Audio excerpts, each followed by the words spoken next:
Thank you so very much.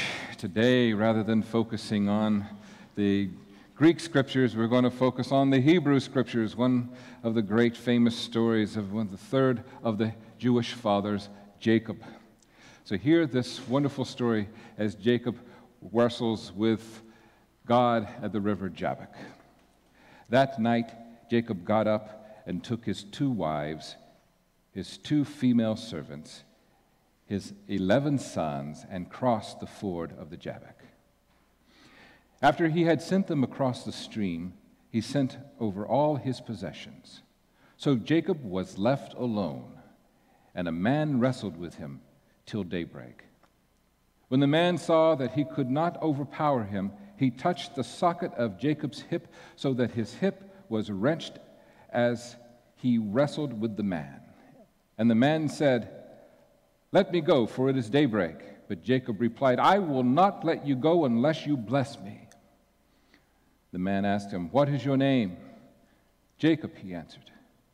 Then the man said, "Your name will no longer be Jacob, but Israel, because you have struggled with God and with humans and have overcome." Jacob said, "Please tell me your name." But he replied, "Why do you ask my name?" Then he blessed him there. So Jacob called the place Peniel, saying, "It's because I saw God face to face, and yet my life was spared." The sun rose above him as he passed Peniel, and he was limping because of his hip. All right, this is a wonderful story. I love this story. So here we go. For those of you who are not familiar with the background story on this, I want to give you a little background. Okay, so Jacob is the third of the Jewish fathers, Abraham, Isaac, and Jacob. All right. Now, Isaac's wife was Rebekah, and Rebekah had a horrible pregnancy. It was a difficult pregnancy from the beginning, and it's because she had twins in her womb. Not identical twins, fraternal twins, and they could not have been any more polarly opposite than what they were. And Esau, the second of the twins, was the first one to come out of the womb. And the story has it that Jacob had a hold of his ankle because Jacob was trying to get out first, all right? Now, the name Jacob means supplanter. So, this is a big deal in this time in history in the Jewish people because the firstborn son is the one who inherits all of daddy's money. He's the one who gets the blessing. All right. Esau is described as being red hair, bushy beard, a man of the wilderness. He smelled like the wilderness. He was not the brightest bulb, the sharpest knife in the hut. But he loved to hunt, and he was very impulsive, didn't think things through. In fact, one day after hunting for days and days and days, he was starving, and he came across Jacob boiling a pot of lentil soup. And Esau sold his birthright for a bowl of lentil soup because he was so hungry. All right, so Isaac now is dying, and his eyesight is failing. And Isaac loved Esau more than Jacob, and Rebekah loved Jacob more than Esau. All right, so Isaac has asked Esau before he gives him his blessing to go and make his favorite wild game stew. So while Esau is out there hunting, trying to find the meat for the stew, Rebekah and Jacob come up with a scheme. You don't get named supplanter for nothing, They come up with an idea that they're going to fool Isaac, and so that Isaac gives Jacob the blessing instead. But Jacob says to his mother, "Mother, I'm a fair man. My arms are not hairy like my brother's. Father, even though he's blind, he'll notice the difference." So they put lambskin over his arms to make it appear that he had hairy arms like Esau. That kind of tells you how hairy Esau was. Now, if I were making this movie, this is how I would be shooting it. as they're making the scheme, I would be showing Esau out in the wilderness, running and tracking down the animals, trying to kill it. And then they're making their costume and trying to get things. They're preparing the stew themselves. Esau kills the animal, and he's skinning it, and he's cutting up the meat. And now he's preparing the stew. They're going in to Isaac with their stew, Rebekah and Jacob. And just as Jacob has finished his stew and he's giving the blessing, Esau comes walking in, and he's too late. Right? Jacob got the blessing. Jacob got daddy's money. And Esau was outraged, and he threatened to kill Jacob. So Rebekah said, Jacob, go to my cousin Laban's house, and you stay there. So Jacob runs away from home. Now, when Jacob gets to his mother's cousin's land, he comes to a well. And while he's there at the well, there's a big rock covering the top of it. And a young shepherdess girl named Rachel approaches the well with her sheep. And Jacob falls in love instantly. And to show how much in love he is with her, he by himself takes the rock off that well and all right. Love at first sight. It happens to be his mother's cousin's daughter. Ding, ding, ding, ding, ding, ding, ding, ding. That's the way it worked. All right. So Jacob asked Laban if he can marry Rachel. Laban says, it's not right to marry my second daughter when my first daughter's not married. Jacob insists. Laban says, you worked for me for 7 years, and I'll let you marry my daughter Rachel. Jacob works, and everything he does turns to gold. I mean, he might his touch. It doesn't matter what he does. Fields, sheep, flocks, it doesn't. 7 years arrive, and finally, he gets to marry the love of his life. They have the wedding.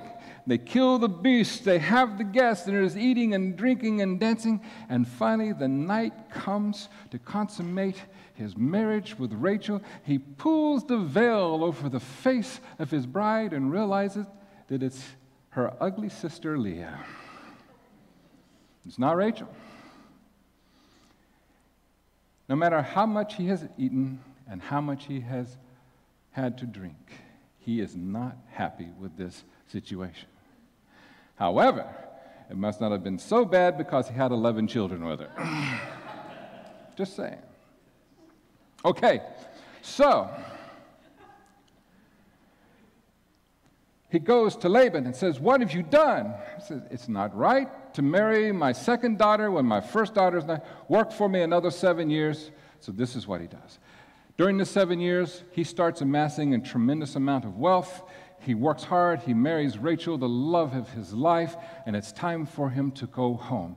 And as he's got his wives and his servants and his children and all of his possessions, he's headed home. And as he's heading home, he hears Esau is coming. That's right. And not only is Esau coming, he's coming with 300 men. And if they look anything like the men in 300, they've got on little short skirts and incredible abs, all right? Just saying. In that movie, even the old men and the women had six-pack abs. I thought that the babies had them. I thought those were some people who were really into sit-ups, seriously. All right, so Esau is coming, right? He's coming with his men. What's Jacob going to do? He sends his wife and his family across the river first. Then he sends all of his possessions. And it's just him all by himself at the river Jabbok. Him all by himself. And this is where our story takes place. And while he's there, he gets into a wrestling match. It says, with a man. And they wrestled all night long, neither one able to prevail over the other. And as the sun was starting to come up over the eastern sky, the man touched his hip and dislocated it. Jacob knew that he had lost, but he still grabbed hold of the man's garment, and he says, I will not let you go until you bless me. The man looked down at him and says, what is your name? He says, my name is Jacob. He says, your name no longer will be Jacob. From now on, your name will be Israel, which means you have striven with God and prevailed. Wow. Maybe it wasn't just a guy on the bank he wrestled with all night. Jacob then built an altar, a place to remember what had taken place, and he called it Peniel. El is an ancient word for God in Hebrew. It's still around everywhere. You see synagogues all around. You call it Bet El, temple, Bet El. Bet being house, El, God, house of God. Bet Shalom, house of peace. Bethlehem, house of bread, right? Peniel, I have seen God face to face and I survived. Now the story is taking on a mystical quality, isn't it? Now let's take a look at what happened here from a spiritual, mystical way. When I was in seminary, I was taught that the hip or the thigh was the center of one's ego, and so his ego had to be dislocated before he could go meet his brother. And actually, as it turns out, that was pretty accurate. But I thought, I graduated from seminary in 1984, and I've never really checked back to see how accurate that was. Maybe this would be a good time. So I started doing some research, and I found the Zohar, which is part of the Kabbalah, which is a commentary on the first 5 books of the Bible, the Torah. Okay? And I saw what this story meant from the Hebrew point of view, from the mystical sense. In the Hebrew, in the Kabbalah, there are 10 different spheres, which are the foundation of human existence upon this planet. And they're divided into 3 categories, all right? The categories are the mind, so the head, the second, the torso, and the third, from the hips down, the legs, all right? The mind, let's go up one. The mind is where we have conception, comprehension, and intimate knowledge. The next, the torso, it is higher emotions. So it's love, discipline, and compassion. And the last 4 are from the hips down, which are one's lower emotions, that part of us that makes us earthy and grounded. And this is endurance, yielding, bonding, and dignity. The hip is where you're connecting your lower self to your higher self. Aha. Aha. What I learned in seminary was true, but there was more behind it than what I remembered. Maybe I was told, but your hip is the connection between your lower and your higher self. As he was wrestling with this man, this God, before he could move forward to see his brother Esau, he had to have his hip dislocated. According to the Zohar, this is how they interpret that. Your legs, it makes sense how you move, how you put into action what's taking place up here. If your actions, your movements, what you are making happen is not in alignment, all right? If you're dislocated, if what you're doing is not in alignment with your higher self, then you become extremely vulnerable to becoming wounded. Does that make sense? Life will come your way to do whatever it needs to do to realign you. But sometimes we have to become dislocated before we wake up and see what's going on. Now, in my study of doing dream work, Carl Jung teaches something very similar. In a dream, you have 3 main characters. You have animus, which is the man in the dream, anima, which is the female in the dream, and then the shadow self and / spiritual guide. In men's dreams, typically, you dream of a woman. I hate to bust your bubble, guys, but the woman represents you, not somebody that never mind. But the woman is your opposite self, the yin and the yang, so to speak. Typically, in women's dreams, the main character, other than yourself in the dream, is a man, because it balances out the masculine and the feminine. In your dreams, the archetype of someone in your dream who is the same gender is your shadow or your spiritual guide.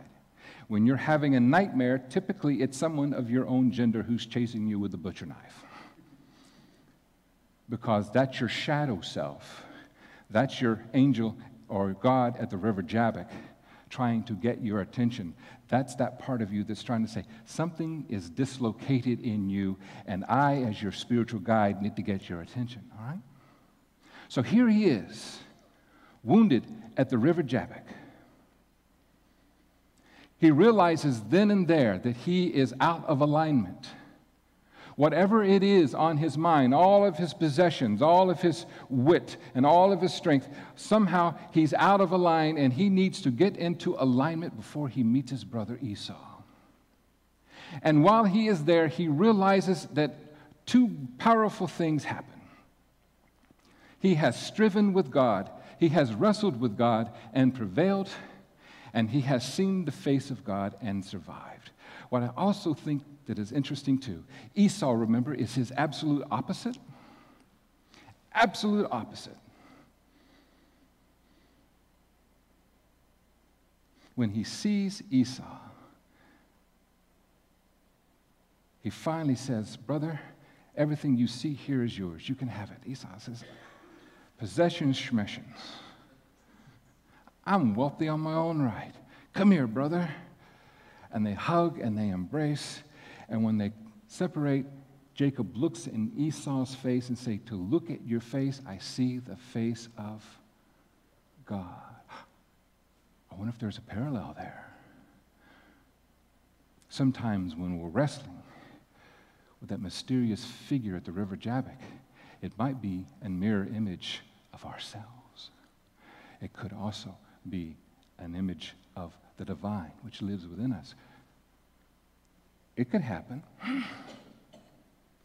But you see how this is starting to play out? The story that you know so well? Now, here's a couple of things that I want you to take away from this before we take communion this morning.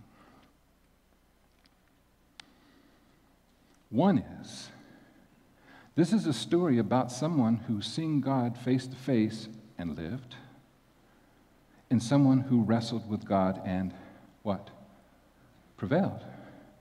Many of us have grown up in religious traditions that say, you don't mess with God. You don't say bad things about God. You don't question God, which usually means you don't question what the minister is teaching you. It's amazing how that works.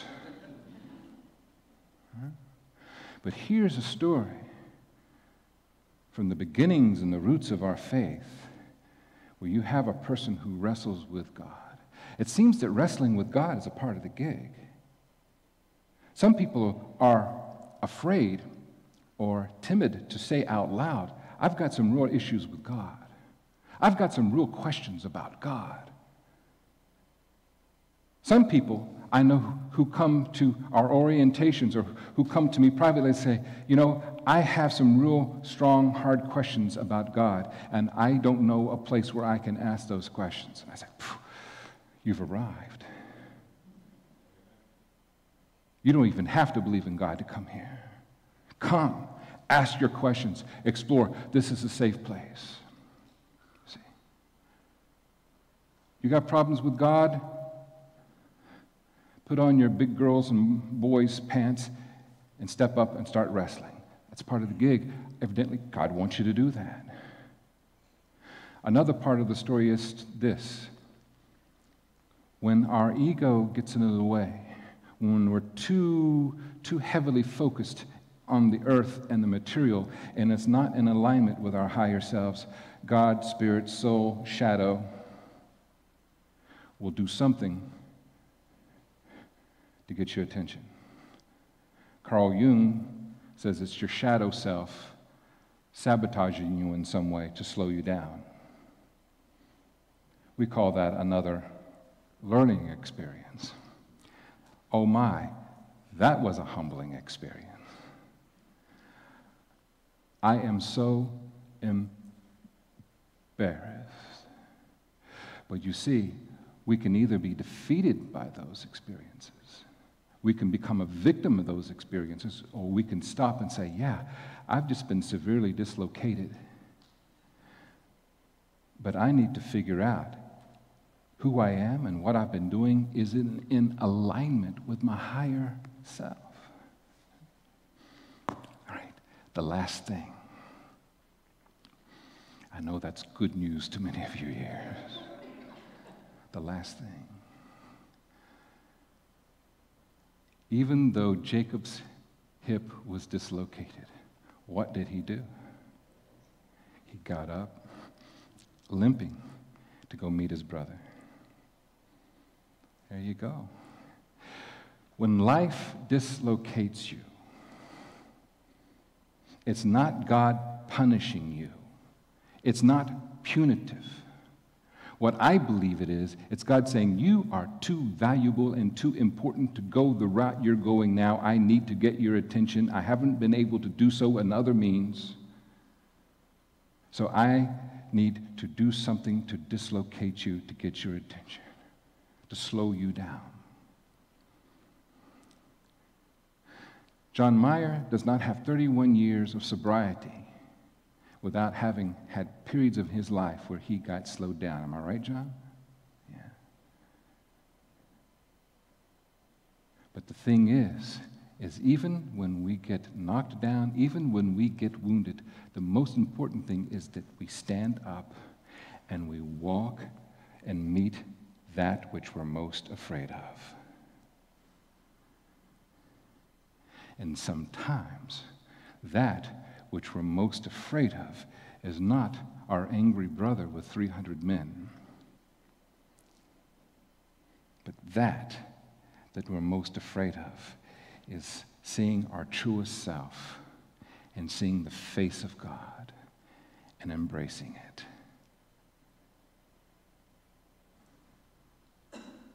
Thus ends the lesson. Let us now celebrate communion together. David, I'm going to ask that you come and assist today with the elements.